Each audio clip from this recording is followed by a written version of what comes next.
நம்ம தோட்டம் வந்து தண்ணி வைக்கிறதுக்கு மறுபடியும் இதுதான் நீங்கள் நம்ம ஸ்நாக்ஸுங்க பாருங்கள் எப்படி இருக்குது பாருங்கள்.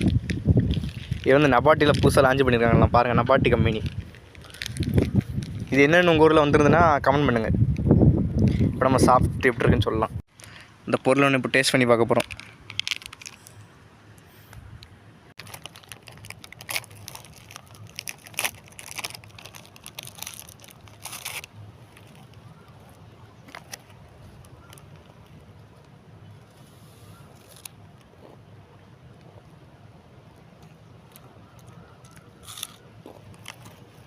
நைட்டு போல் வந்துருக்கு.